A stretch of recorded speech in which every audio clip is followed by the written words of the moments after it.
Hi friends, ಎಲ್ಲರಿಗೂ ನಮಸ್ಕಾರ. Welcome to my channel ಗೃಹಿಣಿ ಲೋಕ. ದಯವಿಟ್ಟು ವೀಡಿಯೋಸ್ಗಳನ್ನ ಲೈಕ್ ಮಾಡಿ, ಚಾನಲ್ನ ಸಬ್ಸ್ಕ್ರೈಬ್ ಮಾಡಿ, ತಪ್ಪದೆ ನೆಕ್ಸ್ಟ್ ವೀಡಿಯೋಸ್ಗಾಗಿ ಬೆಲ್ಲೈಕನ್ನ ಕ್ಲಿಕ್ ಮಾಡಿ. ಇವತ್ತು ತಾನೇ ಆಷಾಢ ಸ್ಟಾರ್ಟ್ ಆಗಿದೆ. ಆಲ್ರೆಡಿ ಶ್ರಾವಣ ಮಾಸದಲ್ಲಿ ಬರುವಂಥ ಶ್ರೀ ಮಹಾಲಕ್ಷ್ಮಿ ವರಮಹಾಲಕ್ಷ್ಮಿ ಹಬ್ಬದ ಬಗ್ಗೆ ತುಂಬ ಜನ ಆಲ್ರೆಡಿ ಸುಮಾರು ಕಮೆಂಟ್ಸ್ಗಳನ್ನ ಕಳಿಸಿದ್ದಾರೆ. ಆ ಕಮೆಂಟ್ಸ್ಗಳನ್ನ ಕಳ್ಸೋಕ್ಕೆ ಮೇಯ್ನ್ ರೀಸನ್ ಏನಂದರೆ, ವರಮಹಾಲಕ್ಷ್ಮಿ ಹಬ್ಬನ ಕೆಲವೊಂದು ಕ್ಯಾಲೆಂಡರ್ಗಳಲ್ಲಿ 5ನೇ ತಾರೀಕು ಗುರ್ತು ಮಾಡಿದ್ದಾರೆ, ಇನ್ನೂ ಒಂದು ಕೆಲವು ಕ್ಯಾಲೆಂಡರ್ಗಳಲ್ಲಿ 12ನೇ ತಾರೀಕು ಗುರ್ತು ಮಾಡಿದ್ದಾರೆ. ಸೊ ಹಾಗಾಗಿ ವರಮಹಾಲಕ್ಷ್ಮಿ ಹಬ್ಬ 2022ರಲ್ಲಿ ಯಾವಾಗಿದೆ, ಯಾವ ಒಂದು ಶುಭ ಮುಹೂರ್ತದಲ್ಲಿ ತಾಯಿ ಮಹಾಲಕ್ಷ್ಮಿನ ಪೂಜೆ ಮಾಡಬೇಕನ್ನೋದನ್ನ ಈ ವಿಡಿಯೋದಲ್ಲಿ ತಿಳಿಸ್ಕೊಡ್ತೀನಿ. ಒಂದು ರೀತಿ ವರಮಹಾಲಕ್ಷ್ಮಿ ಹಬ್ಬ ಅಂದರೆ ತುಂಬ ಖುಷಿ ಅಲ್ವಾ. ಒಂದು ರೀತಿ ಮನೇಲಿ ತಾಯಿ ಮಹಾಲಕ್ಷ್ಮಿನ ಸಿಂಗಾರ ಮಾಡಿ ಹಬ್ಬನ ಮಾಡೋದು ಅಂದರೆ ಎಷ್ಟು ಖುಷಿ ಅಂದರೆ, ಹೆಣ್ಮಕ್ಳಿಗೆ ತುಂಬ ಇಷ್ಟವಾದ ಹಬ್ಬ ವರಮಹಾಲಕ್ಷ್ಮಿ ಹಬ್ಬ ಅಂತಲೇ ಹೇಳ್ಬೋದು. ಸೊ ಹಾಗಾಗಿ ಪೂರ್ವ ಸಿದ್ಧತೆಗಳಿಗೋಸ್ಕರ ಮೊದಲೇ ಕೇಳ್ತಾರೆ, ಯಾವಾಗ ಹಬ್ಬ ಇದೆ ಅಂತ. 1 ತಿಂಗಳು 2 ತಿಂಗಳು ಇದ್ದಂಗೆ ಹಬ್ಬಕ್ಕೆ ತಯಾರಿಗಳು ಸ್ಟಾರ್ಟ್ ಮಾಡ್ತಾರೆ. ಅಂದರೆ ಸೀರೆ ತೊಗೋಬೇಕು, ಹಂಗೆ ಕೂರಿಸ್ಬೇಕು, ಹಿಂಗೆ ಕೂರಿಸ್ಬೇಕು, ಹಬ್ಬಕ್ಕೆ ಬೇಕಾದಂಥ ತಯಾರಿಗಳನ್ನ ಇವಾಗಿಂದನೇ ಸ್ಟಾರ್ಟ್ ಮಾಡ್ತಾರೆ. ಅಷ್ಟು ವಿಶೇಷವಾಗಿ ಕಾಳಜಿನ ನಾವು ಈ ಹಬ್ಬದ ಬಗ್ಗೆ ವಹಿಸ್ತೀವಿ. ಕಾಳಜಿ ಅನ್ನೋದಕ್ಕಿಂತ ತುಂಬ ಇಷ್ಟವಾದ ವಿಶೇಷವಾದ ಹಬ್ಬ ಅಂತಲೇ ಹೇಳ್ಬೋದು. ಬಟ್ ಆದರೆ 2022ರಲ್ಲಿ ಕೆಲವೊಂದು ಕನ್ಫ್ಯೂಷನ್ಸ್ನ ಮಾಡಿದ್ದಾರೆ. ಅಂದರೆ ಡೇಟಲ್ಲಿ ವರಮಹಾಲಕ್ಷ್ಮಿ ಹಬ್ಬನ ಕೆಲವೊಂದು ಕ್ಯಾಲೆಂಡ್ರಲ್ಲಿ 5ನೇ ತಾರೀಕು ಗುರ್ತು ಮಾಡಿದ್ದಾರೆ. ಈವನ್ ನಮ್ಮ ಮನೇಲಿರೋ ಕ್ಯಾಲೆಂಡ್ರಲ್ಲೂ 5ನೇ ತಾರೀಕಿಗೆ ಗುರ್ತು ಮಾಡಿದ್ದಾರೆ. ಬಟ್ ಇನ್ನು ಕೆಲವು ಕಡೆ ಅದನ್ನು 12th ಅಂತ, ಅಂದರೆ ಆಗಸ್ಟ್ 12ನೇ ತಾರೀಕು ಅದನ್ನು ತೋರಿಸ್ತಿದ್ದಾರೆ. ಸೊ ಹಾಗಾಗಿ ಈ ಒಂದು 2022ರ ವರಮಹಾಲಕ್ಷ್ಮಿ ಹಬ್ಬನ ಯಾವ ದಿನ ಮಾಡಬೇಕು? ಸೊ ಅದಕ್ಕೆ ಕನ್ಫ್ಯೂಷನ್ಗೆ ಉತ್ತರ, ವರಮಹಾಲಕ್ಷ್ಮಿ ಹಬ್ಬ 2022ರಲ್ಲಿ ಆಗಸ್ಟ್ 12ನೇ ತಾರೀಕು ಈ ಕರ್ನಾಟಕ ಮತ್ತು ಆಂಧ್ರ ಪ್ರದೇಶ್, ತಮಿಳುನಾಡು ಈ ಕ್ಯಾಲೆಂಡರ್ ಬರುತ್ತಲ್ವ, ಎಲ್ಲದರಲ್ಲೂ ಆಗಸ್ಟ್ 12ನೇ ತಾರೀಕು ವರಮಹಾಲಕ್ಷ್ಮಿ ಹಬ್ಬ ವ್ರತವನ್ನು ತೋರಿಸ್ತಾ ಇದೆ. ಸೊ ಹಾಗಾಗಿ ಪ್ರತಿಯೊಬ್ಬರು ವರಮಹಾಲಕ್ಷ್ಮಿ ಹಬ್ಬನ ಆಗಸ್ಟ್ 12ನೇ ತಾರೀಕು ಮಾಡೋದು ಒಳ್ಳೆಯದು. ಯೂಶ್ವಲಿ ಆ ವರಮಹಾಲಕ್ಷ್ಮಿ ವ್ರತವನ್ನು ನಾವು ಶ್ರಾವಣ ಮಾಸದ 2ನೇ ಶುಕ್ರವಾರ ಮಾಡ್ತೀವಿ. 2ನೇ ಶುಕ್ರವಾರ ಅಂದರೆ ಆಗಸ್ಟ್ 5ನೇ ತಾರೀಕು ಬರುತ್ತೆ. ಈ ಒಂದು ಶ್ರಾವಣ ಮಾಸದಲ್ಲಿ ಪ್ರತಿಯೊಂದು ಶುಕ್ರವಾರವೂ ತುಂಬ ವಿಶೇಷವಾಗಿರೋದ್ರಿಂದ ನಾವು 5ನೇ ತಾರೀಕು ಕೂಡ ವರಮಹಾಲಕ್ಷ್ಮಿ ಹಬ್ಬನ ಮಾಡ್ಬೋದು.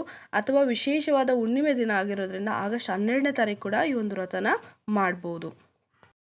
ಇನ್ನು ವರಮಹಾಲಕ್ಷ್ಮಿ ಹಬ್ಬದ ಆಚರಣೆ ಯಾವ ರೀತಿ ಅಂದರೆ, ಕಳಸದ ಯಾವ ರೀತಿ ಪ್ರತಿಷ್ಠಾಪನೆ ಮಾಡಬೇಕು, ಯಾವ ರೀತಿಯಾದ ಕಳಸಗಳನ್ನ ಬಳಸಬೇಕು, ಮತ್ತು ಹಬ್ಬನ ಅಂದರೆ ಕಳಸನ ಒಂದು ವಿಶೇಷ ಸಂದರ್ಭದಲ್ಲೇ ನಾವು ಪ್ರತಿಷ್ಠಾಪನೆ ಮಾಡಬೇಕಾಗತ್ತೆ. ಇದ್ರ ಬಗ್ಗೆ ಎಲ್ಲ ನಾನು ಲಾಸ್ಟ್ ಇಯರಲ್ಲಿ ಆಲ್ರೆಡಿ ವಿಡಿಯೋ ಅಪ್ಲೋಡ್ ಮಾಡಿ ತಿಳಿಸಿದ್ದೀನಿ.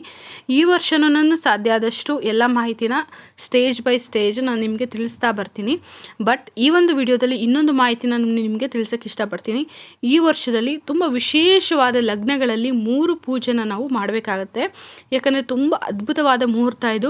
ಅವತ್ತು ಒಂದಿನ ಹುಣ್ಣಿಮೆನೂ ಇರೋದ್ರಿಂದ ಈ ಒಂದು 3 ವಿಶೇಷ ಸಮಯದಲ್ಲಿ ನೀವು ತಾಯಿಗೆ 3 ಮಹಾ ಮಂಗಳಾರತಿನ ಮಾಡೋದ್ರಿಂದ ನಿಮ್ಮ ಸಕಲ ಇಷ್ಟಾರ್ಥಗಳು ಸಿದ್ಧಿಯಾಗುತ್ತೆ. ಮನೆಯಲ್ಲಿರುವಂಥ ದಟ್ಟ ದಾರಿದ್ರ್ಯ ದೂರ ಆಗುತ್ತೆ. ಆ ಒಂದು ವಿಶೇಷ ಲಗ್ನಗಳು ಯಾವುದು, ಯಾವ ರೀತಿ ಪೂಜೆ ಮಾಡಬೇಕು ಅನ್ನೋದಾದರೆ ನೋಡಿ, ವರಮಹಾಲಕ್ಷ್ಮಿ ಹಬ್ಬದಲ್ಲಿ ಕಳಸನ ನಾವು ಯಾವಾಗಲೂ ಬ್ರಾಹ್ಮಿ ಮುಹೂರ್ತದಲ್ಲಿ ಪ್ರತಿಷ್ಠಾಪನೆ ಮಾಡಬೇಕು. ಇದು ಕಂಪಲ್ಸರಿ ಅಂದರೆ ಕಂಪಲ್ಸರಿ. ಬ್ರಾಹ್ಮಿ ಮುಹೂರ್ತ ಅಂದರೆ ಸಾಧ್ಯ ಆದಷ್ಟು 4:15ರಿಂದ 6 ಗಂಟೆ ಒಳಗಡೆ ನೀವು ಕಳಸನ ಪ್ರತಿಷ್ಠಾಪನೆ ಮಾಡಬೇಕು. ಅದರಲ್ಲೂ ವಿಶೇಷ ಅಂದರೆ 5ರಿಂದ 5:15 ಒಳಗಡೆ ಕಳಸನ ಪ್ರತಿಷ್ಠಾಪನೆ ಮಾಡಿರಬೇಕು. ಅಂದರೆ ಕಂಪ್ಲೀಟಾಗಿ ಕಾಯೆಲ್ಲ ಹಿಟ್ಟು ರೆಡಿ ಎಲ್ಲ ಮಾಡಿ ನೀವು ಪೂಜೆಗೆ ಸಿದ್ಧತೆನ ಮಾಡ್ಕೋಬೇಕಾಗತ್ತೆ. ಮೊದಲ ಪೂಜೆ ಈ ಒಂದು ವಿಶೇಷವಾದ ಲಗ್ನದಲ್ಲಿ ನೀವು ಪೂಜೆನ ಮಾಡಿ. ಯಾವ ವಿಶೇಷ ಲಗ್ನ ಅಂದರೆ, ಸಿಂಹ ಲಗ್ನದಲ್ಲಿ ಬರುವಂಥ ಮುಹೂರ್ತ. ಅಂದರೆ ಸಿಂಹ ಲಗ್ನ ಮುಹೂರ್ತ 6 ಗಂಟೆ 14 ನಿಮಿಷದಿಂದ 8 ಗಂಟೆ 32 ನಿಮಿಷದವರೆಗೂ ಇದೆ.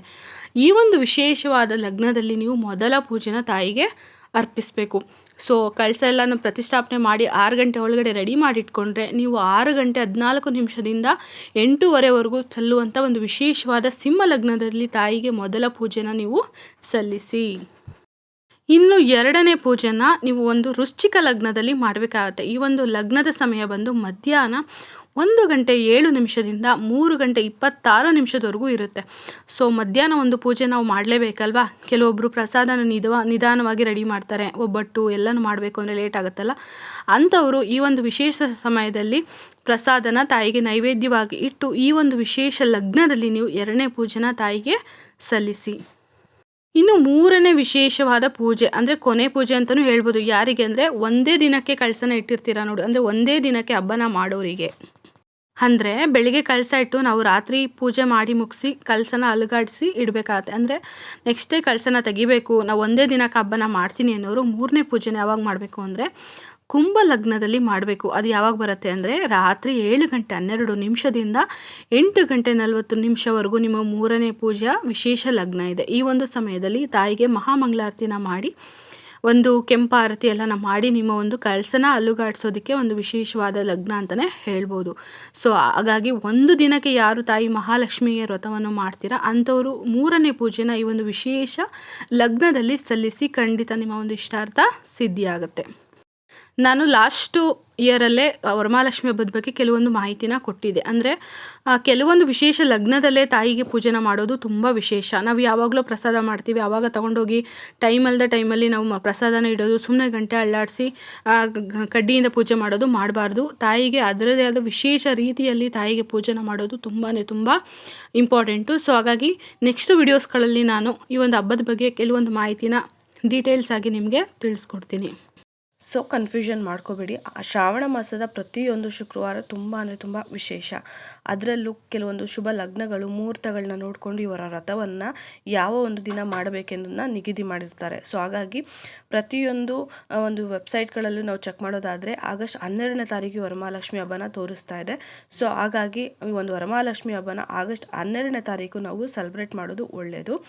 ಆ ಶ್ರಾವಣ ಮಾಸದ 2ನೇ ಶುಕ್ರವಾರ 5ನೇ ತಾರೀಕು ಆಗಿರೋದ್ರಿಂದ ಆಗಸ್ಟ್ 5ನೇ ತಾರೀಕು ಕೂಡ ವರಮಹಾಲಕ್ಷ್ಮಿ ಹಬ್ಬನ ಮಾಡ್ಬೋದು. ಕೆಲವು ಹೆಣ್ಮಕ್ಳಿಗೆ ಪೀರಿಯಡ್ ಸಮಸ್ಯೆ ಇದ್ದು ಇನ್ ಕೇಸ್ ಅವ್ರಿಗೆ 12ನೇ ತಾರೀಕು ಹತ್ತತ್ರ ಅಂದರೆ 10ನೇ ತಾರೀಕು ಹತ್ತತ್ರ ಇದ್ದವರು ಇನ್ ಕೇಸ್ ಅವರು 5ನೇ ತಾರೀಕು ಕೂಡ ಮಾಡ್ಬೋದು.